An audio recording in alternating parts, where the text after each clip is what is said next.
So I know there's a lot of nerves in the audience. Remember what we learned from Sarah? Breathe, slow your mind, calm yourself. I hope you all enjoyed her presentation. It's really fascinating what's happening out there in the world of VR.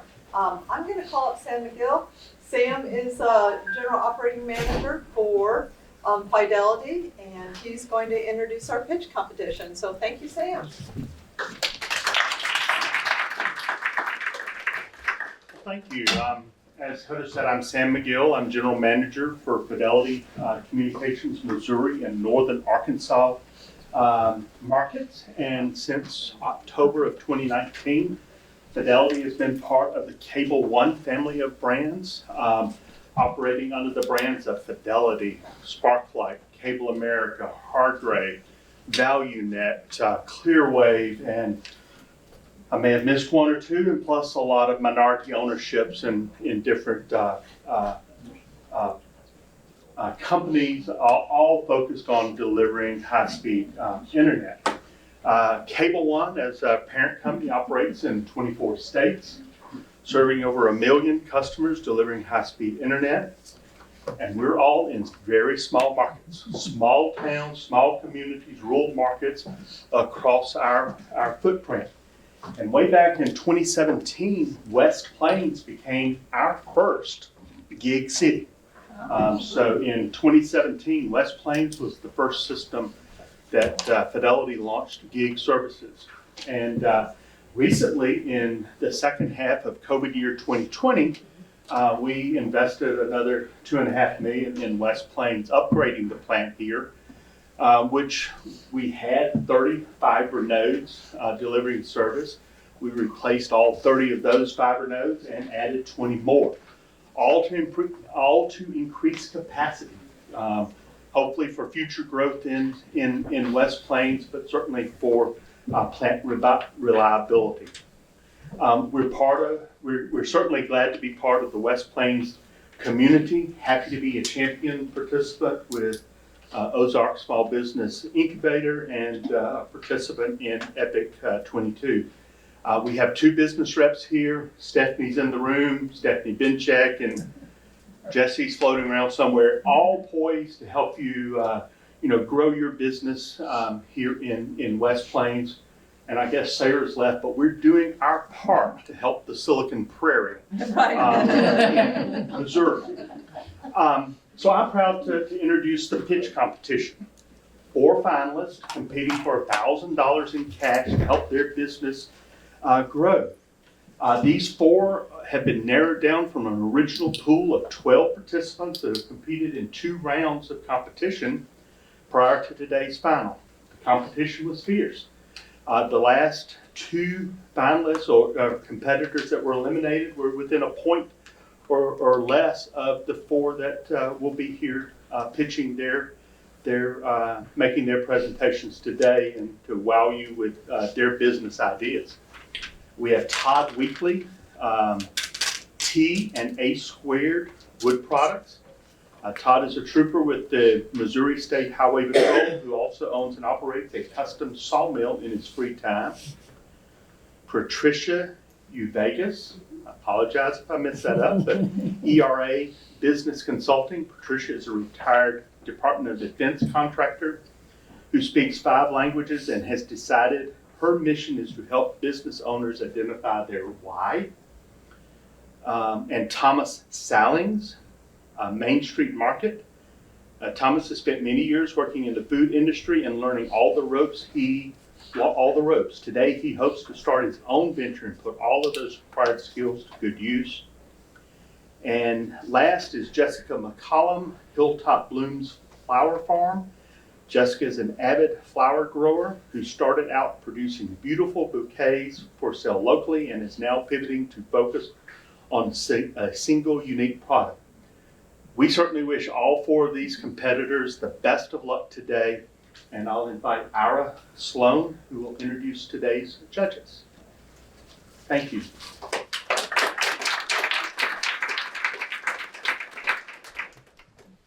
All right, so we're getting down to the final moments here, and I just want to take a moment to introduce our judges and our timekeeper today.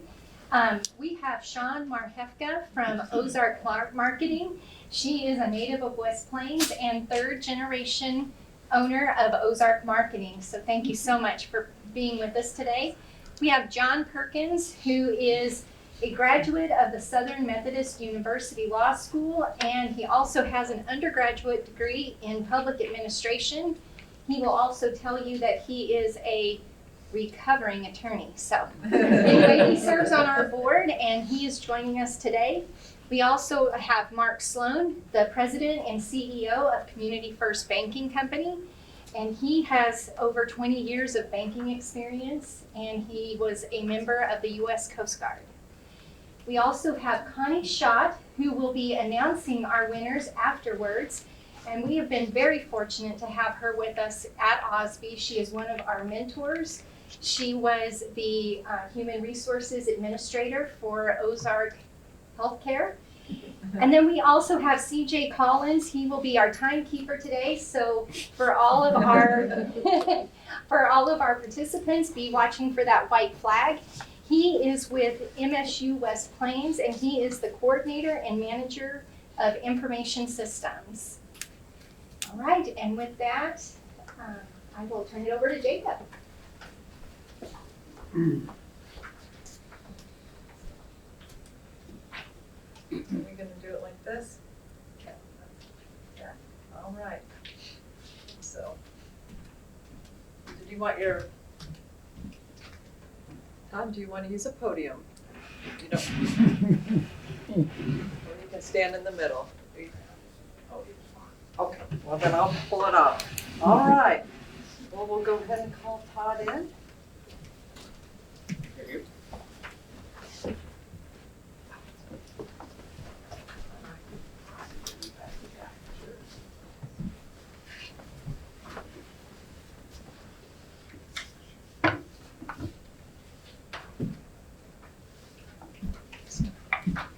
Who's this? Interruption.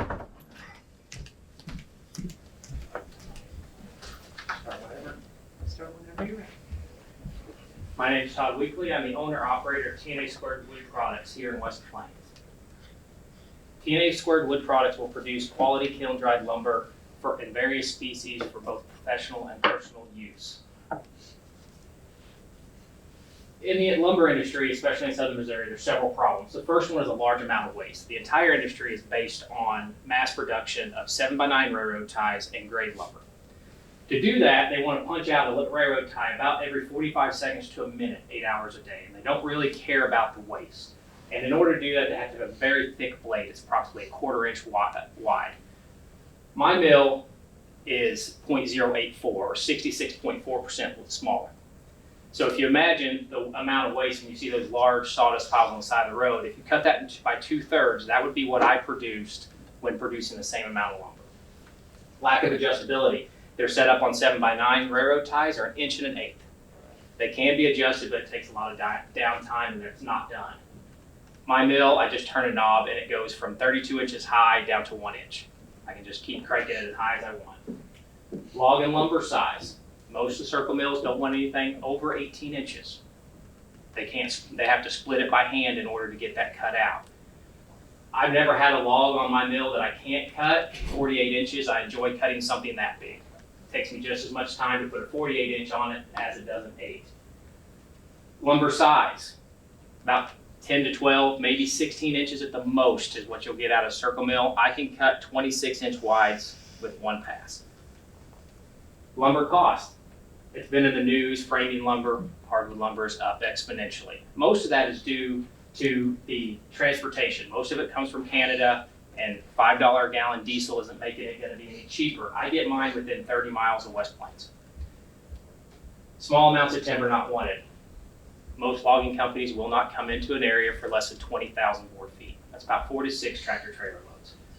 I'll come in for one log if it's financially viable, or just a gooseneck trailer load. And so that's ideal for a lot of these farmers that want to make 5 acres more pasture or clean a fence row out.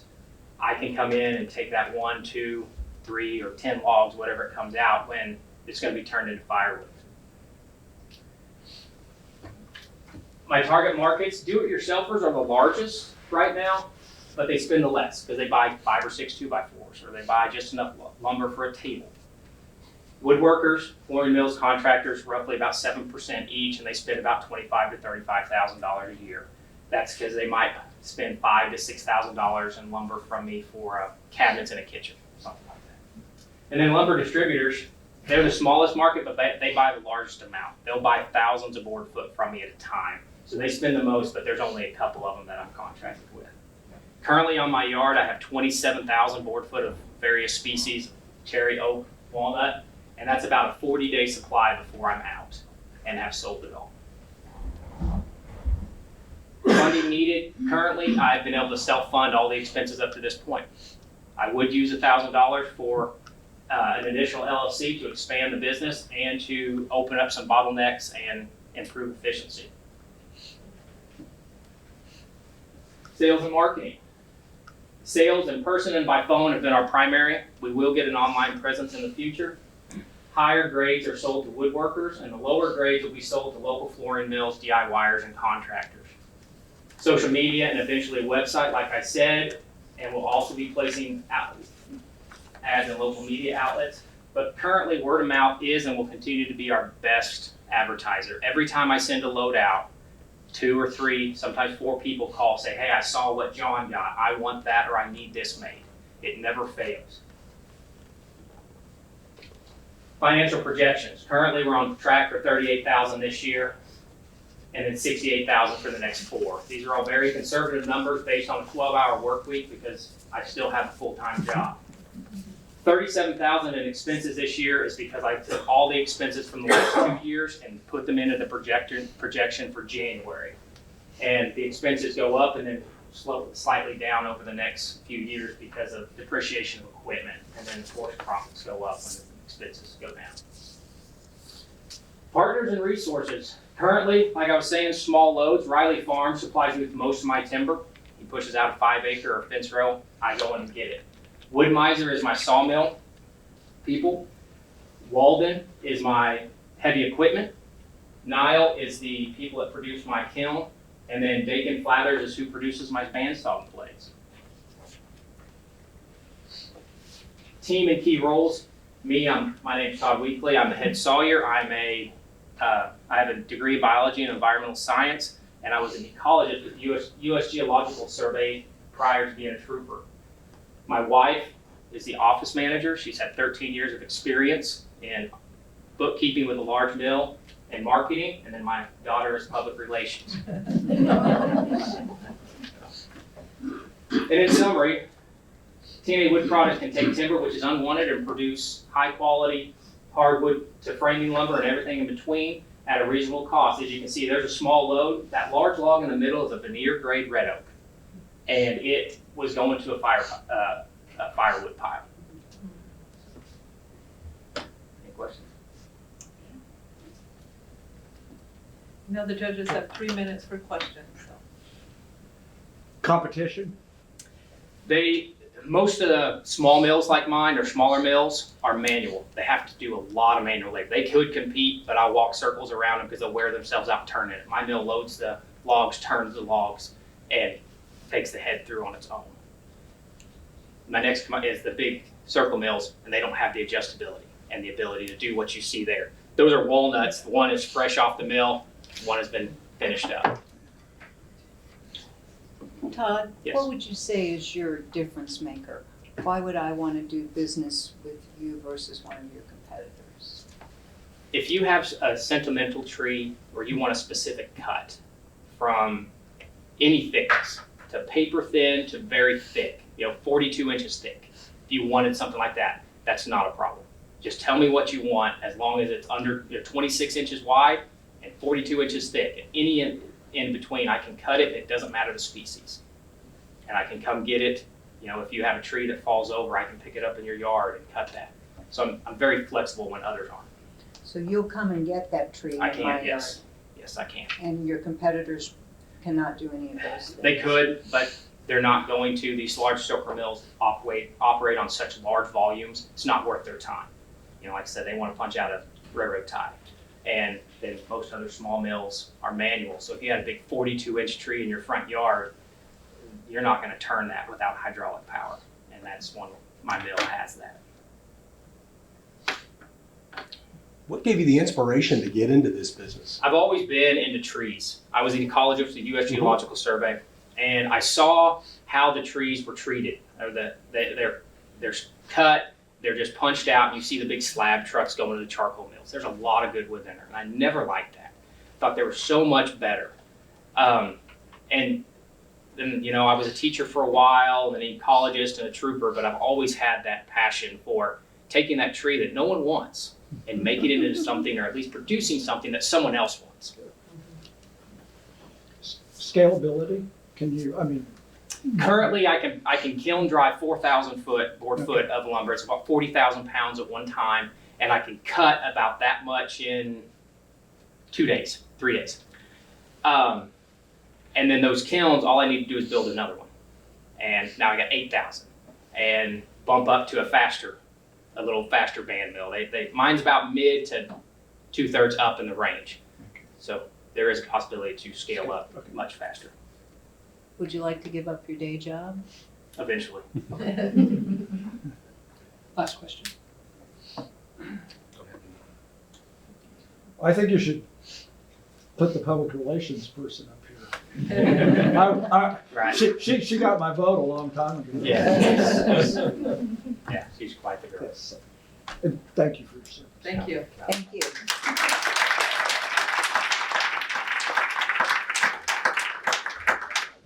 Give the judges just a minute.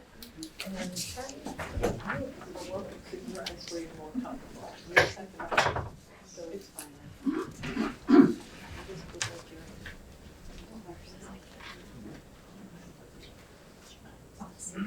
All right. So you've heard from existing to people growing businesses like Helium, and now we've got the startups, so. Let's see. Where's the clicker? Clicker, oh. Did Todd walk away with the clicker? He didn't leave his. You, yes, you do. All right. Strategic. Right. So our next is Patty Uveges with ERA Business Consulting. If you give them one more. Oh, yeah, that's fine. Just a minute.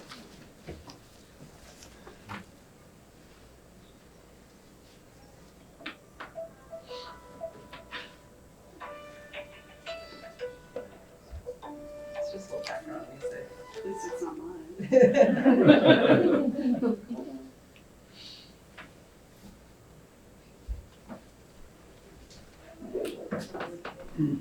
If I see the sugar molecule, Yeah. it starts the air race.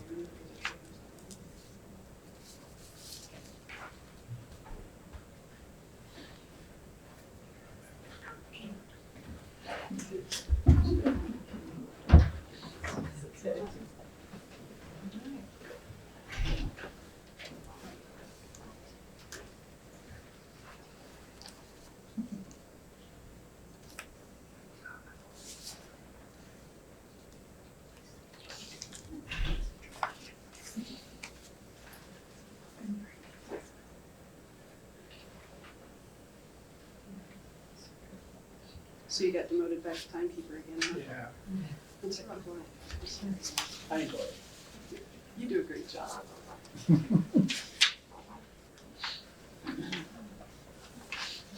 Judge is ready.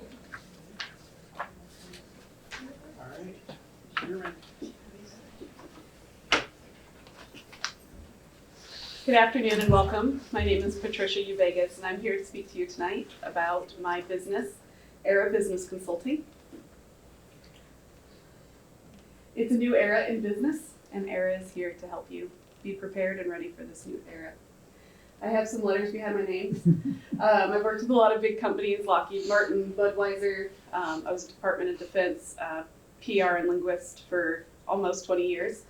And I have returned back to the Ozarks about a decade ago to work and live out and raise my children here. That's what brings me here today. Era Business is founded on three main functions. So because of COVID, we're facing an entirely new world in our businesses. We have to engage our customers in different ways.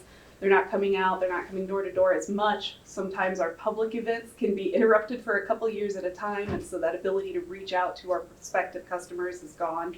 And we're also finding too that a lot of business owners are streamlining and trying to pinpoint those ideal customers that they want to serve in their business.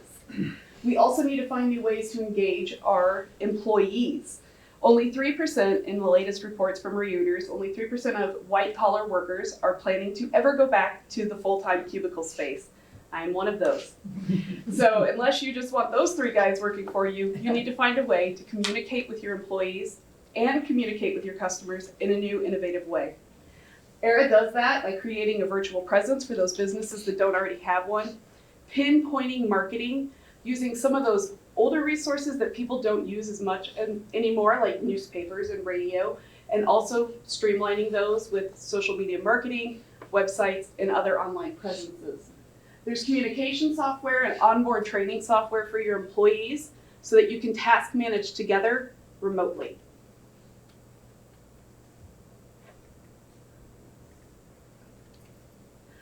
The second part is to reignite.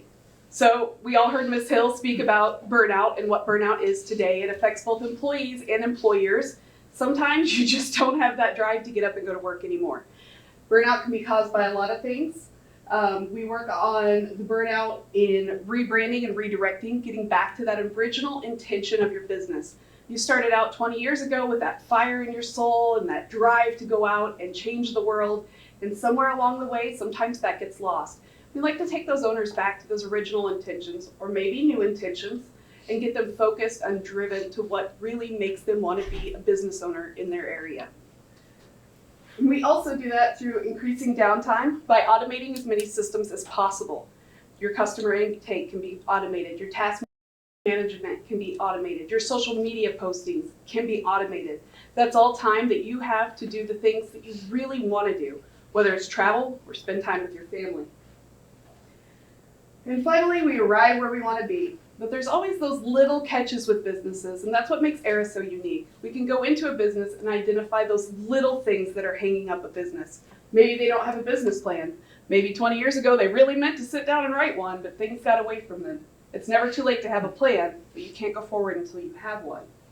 Maybe they've changed their priorities. Maybe their original intention isn't what they intend to do anymore. Only a third of businesses have a plan. And so moving forward, when you have a massive change like what COVID presented in the United States workforce over the last 2 years, makes it incredibly difficult to just pick up and go on with the same plan when the environment has completely changed. So our end goal is to engage ideal customers, engage our employees, refocus and rejuvenate businesses, and to automate basic interfaces and media to give the business owners and the employees as much time as possible to focus on the tasks they need to focus on. With Era, I plan on using social media marketing. I'm obsessed with radio ads right now. We just did a big one for one of my clients in Kansas City, and it's gone off so well. I love Osby's networking opportunity because not only does it connect me with some of the greatest minds that we have here in town that are up and coming, but it also gets some of those new resources that I didn't know about myself out there, and those are resources that I can use for my clients as well. I believe in civic outreach. Now I'm doing civic outreach as a business owner.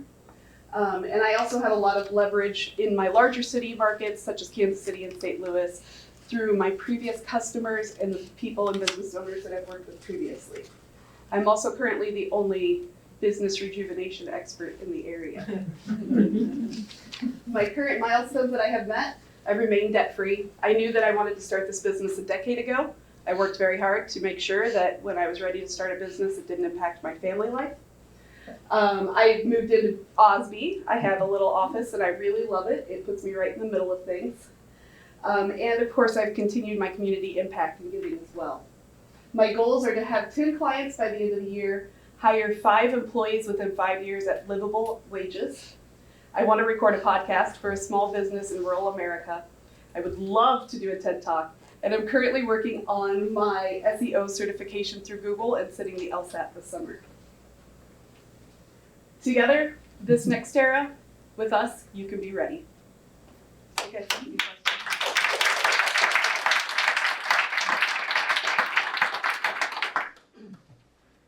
Pricing model for, I have a dual pricing structure. I kind of skimmed over it in there. But Kansas City and St. Louis, and my newest client from Chicago, all pay about 60% more than our local clients. That is because they have the resources to financially bring in higher prices than what our local attorneys, banks, doctors, and things like that have. And so I allow them to pay more so our local clients can pay less, and that money goes back into our community here. I'm very upfront about it. okay, that would be my question. is- Yes, they know that. Okay. What's the average size of a business that you work with as far as employees? My current goal is to work with businesses that have 10 or less employees. I have worked with businesses with over 5,000, 5,800 employees. But that's who you're targeting. I'm targeting small businesses, yes. Do you target industry specific, like do you like anything technology or? I don't intentionally, however, 2 of my 5 clients have been attorneys, so there's a type there so far. Did I hear the LSAT mentioned there? Yes, I am. Big mistake. But yes, big mistake. I want to sit the LSAT, Okay. go to University of Dayton. Curious what you like about radio. So here's the thing about radio. Be careful how you Because I didn't know you were here today. But I'm going to tell you something that maybe nobody's told you before. You ever get a song stuck in your head? That's the goal. Yeah. So we did a little jingle for my client in Kansas City. She's dating a radio show host. Otherwise, I don't know that I would have honestly approached it before. But he's like, you really need to make an ad for her newest business that she launched, which is called Happier Note. Get it on a happier note. And that's all it is. And darn it, if it didn't stick, you know, and she's in the grocery store, just, you know, hearing people humming, and she's like, we did it, we nailed it. And it's one of those things that you can't get in your car without your radio coming on. You know, if you're sitting around and the power goes out, what's the first thing my kids grab? The radio, because it's battery operated, and so we're listening, you know, to the local radio. I think we want to see everything on social media, but at the end of the day, the radio is something every single car has, every single home has, and it's just one of those comforting things. And when it's on the radio, it sticks with you all day, all week, all month, and it repeats, and that's fantastic because it just continues that cycle of marketing. Thank you. And so I think you said something there that you were debt free. Yes. And so expansion, you got the capital to expand? Or Yes, where's I that have the capital to expand. I really need to hire a secretary. And so I'm prepared for at least the first 2.5 years as far as Okay. what I need for expansion. Last question. Any other questions? All right. Thank you. Good job. Thank you so much for coming.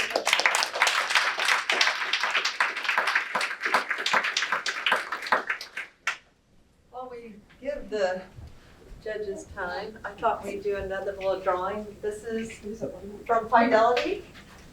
Can you tell me what we've got in the box here? Do you all know? Yes, that is a docking station for Apple, an iPad, a phone, and it has a docking station for the AirPods too. Oh, wonderful. All right. You want to read our winning number? 27. Oh, wow. 27. And you know you have to be here to win. So does anybody have 27? All right, I'll just keep digging in the pot. Number 13. Right here. Right here, oh, well, congratulations. Thank you. A&A Roofing, all right, wonderful. Well, so, as you know, what we're gonna do after the pitches, and we're gonna let the judges, they'll retire next door to kind of tally. And we have just a short little program. We have a lot that happened during COVID, so we've got a COVID innovator, and I think Omar, I might drag him up here too, so to share a little bit about his business too when we get to that point. So if you just bear with us as we get ready, and let's see our third pitch. Thomas, I'll let you start getting ready to come up and CJ will let you know when it's your time.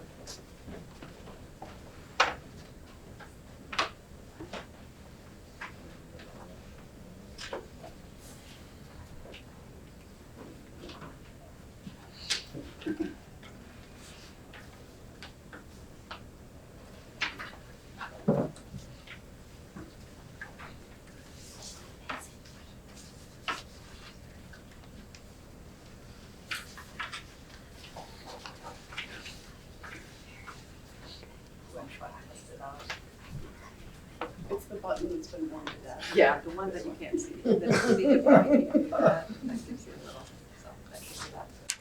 Judge Smith? When you're ready. Hi, everybody. My name is Thomas Sallings. I'm a chef with 18 years of experience, and I'm working to start Main Street Market in Alton, Missouri. Main Street Market is a local foods cafe, butcher shop, and market that is worker-owned and operates like a trade school. I know that's a mouthful, but this dynamic model is necessary to face the many problems in my market and industry. With our cafe, butcher shop, and market, we address the problems with access to food in the area. Even though we have high agricultural output, farmers struggle to find a place to sell what they produce. We believe being worker-owned gives us an advantage in the industry. If you produce something, you deserve access to the profits. Our staff will have a profit share and an equal vote on how to use surplus. With this lateral structure, we will lay out coursework to train each member to run our restaurant and how to thrive in the industry. This will produce a trained workforce to help us expand the business and elevate food service in the area.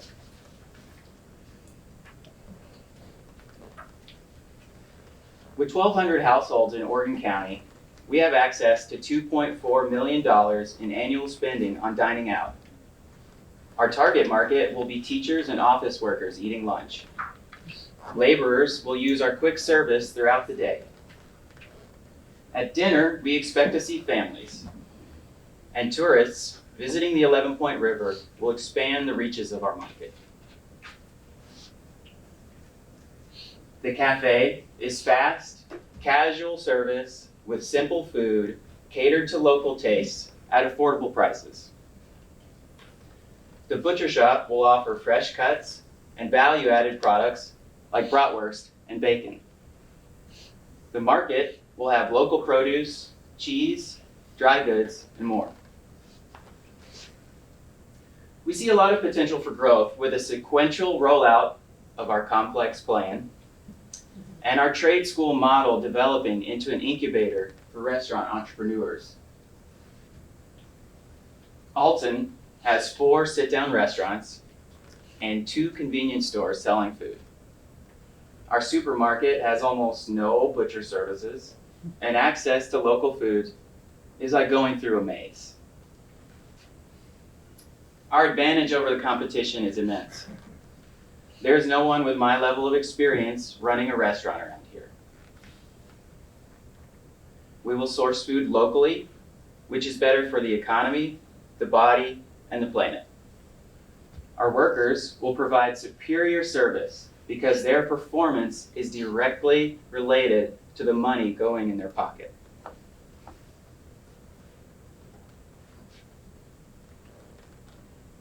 This is undoubtedly a very difficult industry to make it in. Operating costs and staffing are the biggest hurdles. We will cut costs by having a small, simple menu, taking advantage of local markets, and using superior food handling. Workers in food service suffer many abuses, from low pay and long hours to high stress and verbal degradation. Our model offers incentives to work hard, a clear path of upward mobility, and milestones to maintain engagement. At this point, we have a business plan, a lot of local support, a plan for securing capital, and a lot of grit and determination. I've completed a business course through Osby and will continue using their services. My path going forward is looking clearer every day. I will be taking up to a year to write out the structure, find space, secure capital, shadow my mentors, and prepare to hit the ground running. I am currently pursuing a location to rent that is partially equipped.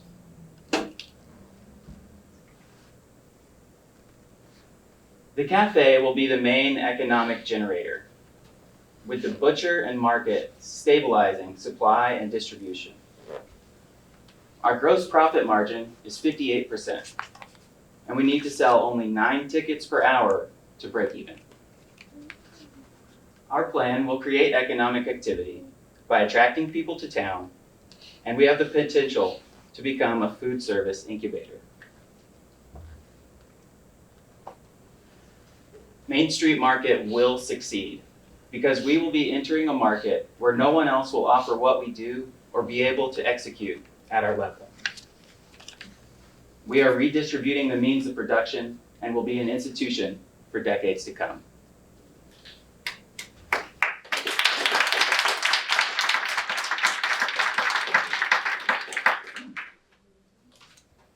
I've got a question about the worker-owned concept. Can you tell me how that looks? I mean, are they going to get equity shares?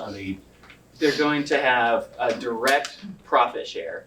So at the end of the year, let's say there will be a few tiers. Let's say you're a worker owner, which is the first tier. You'll have like a 4 or 5% profit share at the end of the year.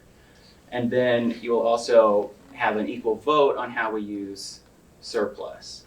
So basically, if you're hired as salary to start, and you start as a worker owner, and we train you on some of the more basic things like a station, like the line cook, the baker, and you'll have chef owners above you who are teaching you. After a few years, you will go through what we've set up to train you to become a chef owner, which is the next stage. With that comes a bigger profit share, more responsibility, and you are the teacher at that point. And at the end of that phase, if you want to stick around and help us expand the business, and we all enjoy each other's company, then that will happen. Otherwise, we hope to help people open their own restaurants in the area and possibly have like a restaurant group. Kind of following up that the recovering attorney says maybe we should have a discussion with some attorneys back in the back of the room on it. But the vesting, I mean, so each year, so if I understood, you're going to get a share of the profits. Correct. And so first year I'm going to be vested, and so I'm going to be entitled to that as long as I'm there. Is that correct? Okay, we're going to have good contracts to cover. I'm sorry, because Sure, yeah. when you say that they're going to have a say in the business, that concerns me because you've now kind of put them in, they kind of got some control over you. Mm-hmm. And that would be my concern. Sure. Yeah. You have a way to deal with that?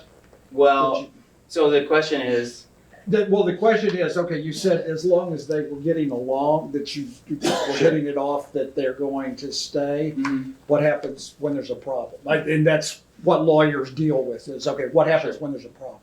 so to be hired, we'll have a paid working interview. Okay. So a period of time to get to know each other. If there is a problem with what? They're not doing their work. They're not, Right, that would- they have really bad meals that they're preparing or something like that. Something that you're unhappy with. Sure, that would be part of the contract Okay, process. so Yeah, yeah, for okay, sure. okay, That would okay. be part of the contract process, and we would have But that's the negatives. But Yeah. I've been intrigued with the food incubator, because I'm sure you've done some research. I mean, there are food incubators, and I think that's a great idea, so. Mhm. Yeah, we just want employees to feel valued and to feel like they're part of it all. I've never made more than $35,000 a year, and that was the top. Cooks are very underpaid, and I think a lot of the skills are things a lot of different people can do, and so I just want everyone to feel like they're part of the process, and I want them to train to run the whole business, because that's what a lot of passionate cooks want, is to go and start their own place. So I have a quick question. Why Alton? that's where I'm from. And so this area has a lot of food. We have cattle everywhere, we have livestock everywhere, there are vegetable growers everywhere. It's much cheaper here in many, many, many ways. But is it cheaper? I mean, you're wanting people to come to your restaurant. What's going to make me want to drive over to Alton when gas is $4? What do you have? What's different from your restaurant? Sure, yeah. With a simple menu, are you gonna have hours? That's kind of Yeah. what's. I'm So to start, questioning. we'll be open 4 days a week, from 7 to 7. And I think in a large way, I am the big difference. I have so much experience, and the food that I make, I know appeals to everyone around here because I have experience doing that. And the options are very poor for quality food, a good place to eat out. And I also think that when people see that we are paying local farmers and we're paying our workers better, that's going to incentivize them to come to use us. And the Alton is lacking a lot, and I see myself being able to kind of corner the market, actually. Thank you. And can I just add, because attracting people, it's kind of her question of attracting people, not just from the food standpoint, but the people who are chefs, who okay, you are the important thing here. What's going to cause me, followed up on her question, what's going to cause me, if I want to do this, to come to Alton to learn from you? To learn from me. Yeah. So eventually we will have a chef in residency program. So it would be a short period of time for you to come see if you wanted to do it. But really it's about hiring people from the ground level and working them up. So, if you go into a place and it seems very professional, and then you go into a place and it doesn't seem very professional, and you are passionate about cooking, I think that's enough. Okay. Work environment. All right, thank you, judges. Thanks for all the questions.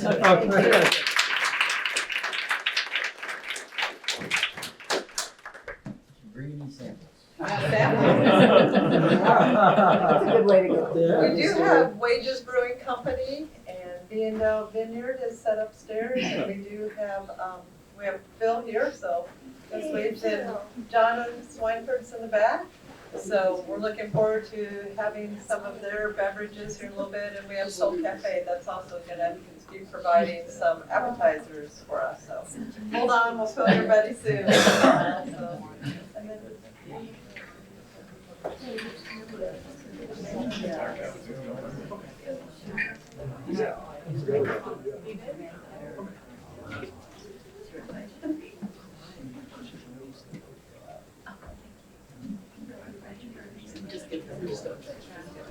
Well, I didn't think so, but. Certainly forget this, whenever us.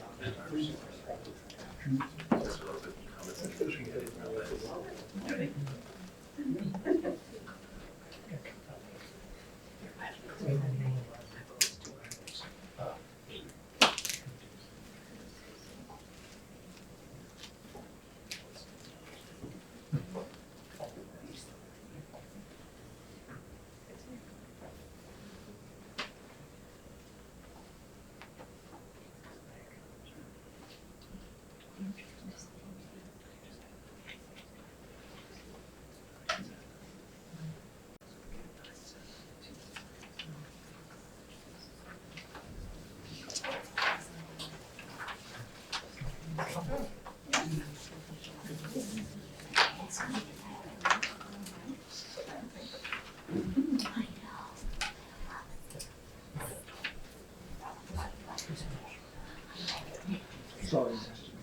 It's fine. Judge Trick? Sorry. You good? Doing All right, you're. Hello, my name is Jessica McCollom. I'm the owner of Hilltop Blooms Flower Farm, which is a micro flower farm in my backyard here in West Plains. This will be my 4th season growing cut flowers.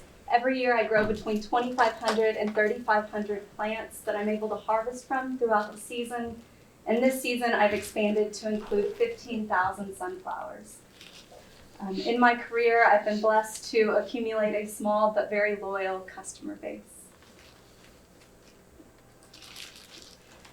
As part of the war on drugs, our government has spent millions of dollars to help Colombian farmers replace the cocoa bean crop that they were growing with other crops that are suited to their climate and just as profitable. And cut flowers fit the bill perfectly. The effects of these policies on U.S. flower farms was quite devastating. In fact, several of them simply weren't able to survive the onslaught of flowers being flown in every day from the South American growers. Now, cut flowers is big money in the United States. The International Trade Center estimates that $13 billion worth of cut flowers are sold every year in the U.S., and 82% of that is imported.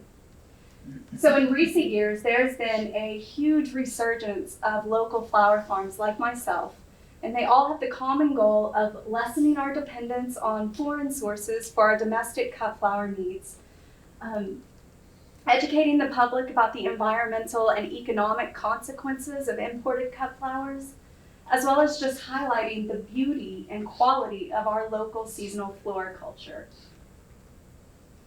As far as competition goes, it would be easy to assume that other local flower farms, such as Rock Hill Flower Farm, would be a major source of competition. And while they are competition, really what I've found is they are one of my biggest assets, because the more she succeeds, the more I succeed. It means that more members of the community are seeing local cut flowers and seeing that they're available to them. So hopefully that translates into them buying locally rather than going to the big competition, which would be like Walmart or the grocery stores, and purchasing those imported bouquets. So one way that I am attempting to differentiate myself from other local flower farms is by slowly expanding my focus on dahlias. Now, dahlias are a gorgeous flower. There are thousands of varieties. They come in all sorts of colors, shapes, and sizes. And because they are best harvested when they're almost fully open, they're not a great flower to ship. They're an ideal flower to source locally. Most importantly to my business is the fact that both the cut flower and the tubers that grow the flowers are both marketable. So this is a dahlia tuber, and in the very early spring you can pop this up inside and take cuttings from it and root the cuttings and plant them out after frost, and then harvest flowers from them all season long. And in the fall, you can dig up each one of those plants and they will have produced a clump of tubers like this that you can then divide and sell.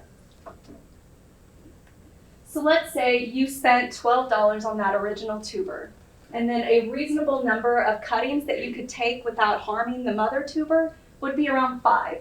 So that would be 6 plants that you could put into the ground, harvest from, and then dig up in the fall. And a very conservative estimate would be that from each one of those plants, you would get 5 viable tubers that you could then turn around and sell. And if you sold them for the same price that you purchased the original tuber from, that $12 investment will have yielded around a $360 return, most of that gross profit, and that's not even including the money that you made selling the flowers. I'm planning on growing 500 dahlia tubers this year, and next year I'm hoping to expand to 1,500. My target market for tuber sales would be other small flower farms looking to expand the variety of flowers that they have available to their customers, home gardeners who want to include dahlias in their landscape, and then dahlia enthusiasts. These are people who just collect different varieties of dahlias and grow them for the sheer joy of growing them. There are a variety of platforms through which I can sell these tubers.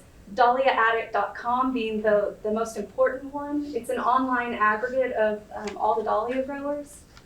Facebook groups have actually been invaluable to me this season in acquiring the varieties that I wanted to grow. I will of course return there and sell. One particular group, just one, had over 103,000 members, and they all want dahlia tubers. So my next steps are to continue expanding my grow area, to learn more about regenerative gardening practices so I can ensure that my soil is the healthiest it is, so that my plants are therefore the healthiest they can be. To learn more about regenerative gardening practices, oh wait, I just said that, sorry. And to work with Osby to build my brand and increase my following by implementing some social media marketing practices. Thank you for your time and consideration.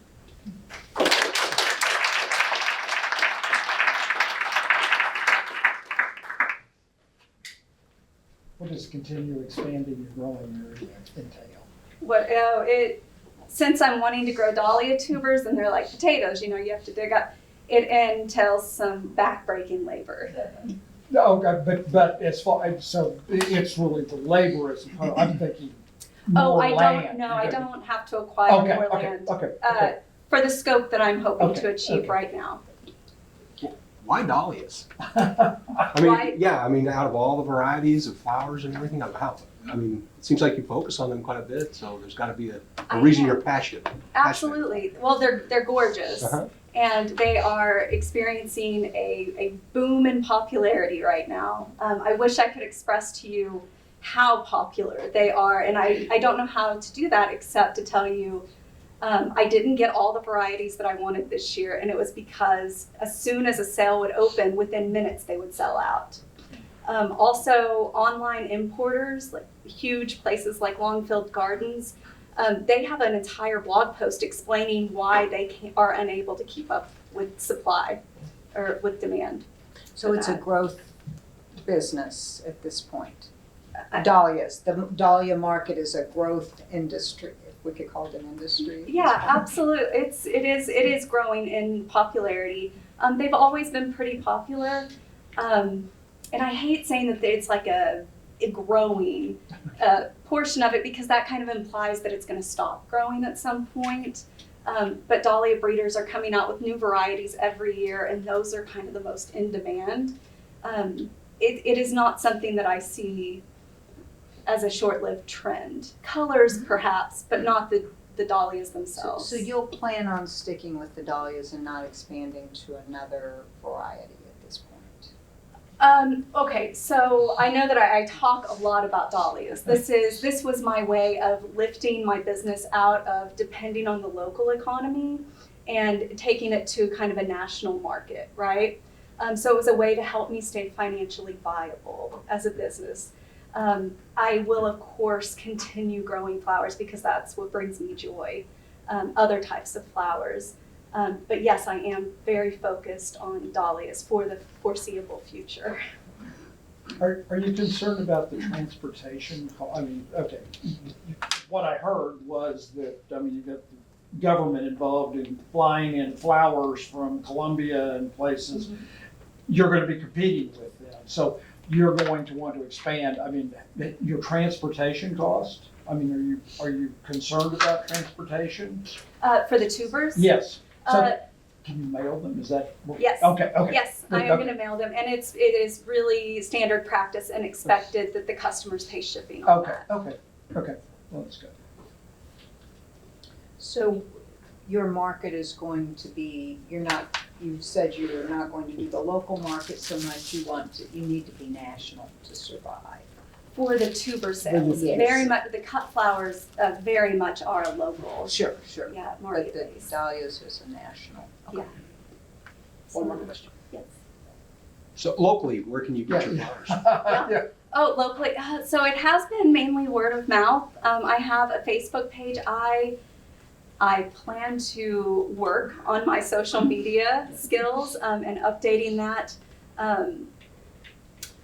And so you can find me on Facebook at Hilltop Blooms Flower Farm. I'm on Instagram as well under that name. and if you would like flowers, you can contact me that way. This season, beginning in July, I'm going to have a stand at the frame shop right across the street, so you can pop in and grab a bouquet at your convenience. Cool. All right, thank you.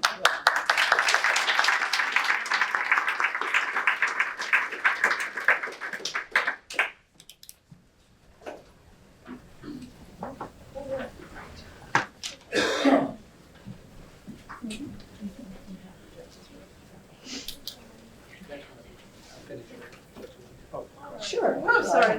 We're gonna kick the judges out. We're gonna have you go next door with your Can- timekeeper. Can I just say that as having done this for like, what it is, I hope they're all in here, but I mean, just quite frankly, you guys are the best that I hope I'm not offending somebody who They was were here. awesome. Who was here previously, but you all did really well. Yeah, let's give all of our pictures a round of applause.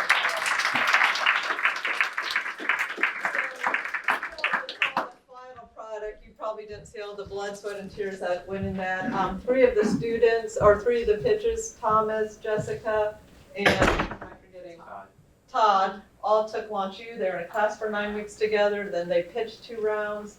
And then they've all worked with mentors to perfect their pitches. So I'm really proud of all of them. We've invited Connie Schott to come up. And she's gonna do our announcement.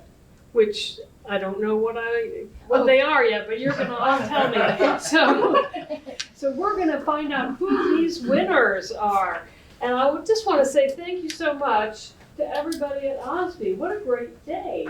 Fabulous speakers, great contestants, all these volunteers put this great event together, and we had an engaging and educational afternoon. So let's see. We're gonna start with number 4, right? We have 4 contestants, and the person who finished in 4th place is Thomas Sallings from the Main Street Market.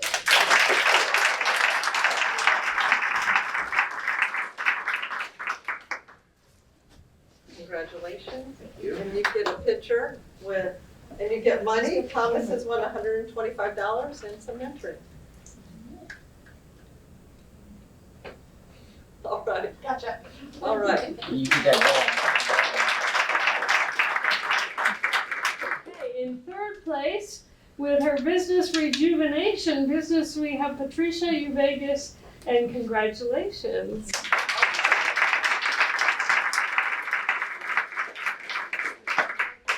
With an award of.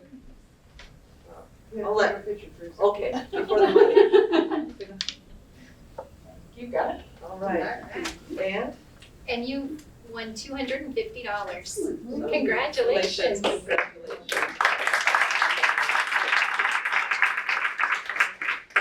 Nerves? We've got 2 left. To the 2nd place winner is Jessica McCollom from Hilltop Farms.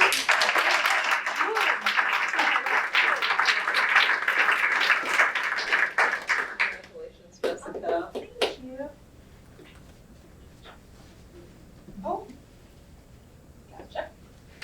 And Jessica has won $500. So,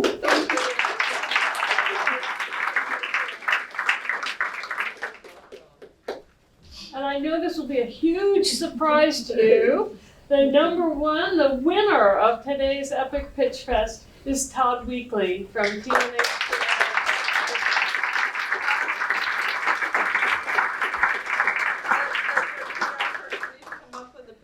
I think so. I think so. Come on. Yeah, she has been so well behaved, like, good job. Aww.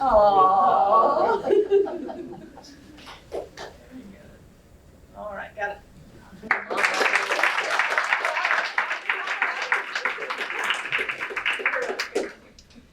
And then Jacob, we've got a People's Choice. Okay. Are you? Let's say, so for People's Choice, it is Jessica McCollum. Oh!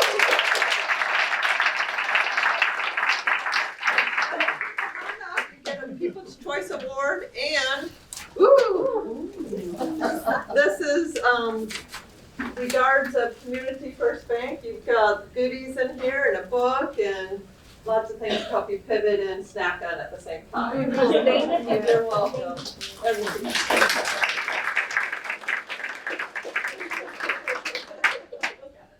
Very good. Thank you, everyone, for being part of Epic 22. We hope you think it was as epic as we did. You know, it's all about celebrating the businesses in this room. There are so many great people, whether you're working from a big corporate business or a small business, you're part of that ecosystem. We're happy you're here, and we look forward to continuing the conversation upstairs. So thank you all. Please join us for our business mixer upstairs, and we'll visit some more.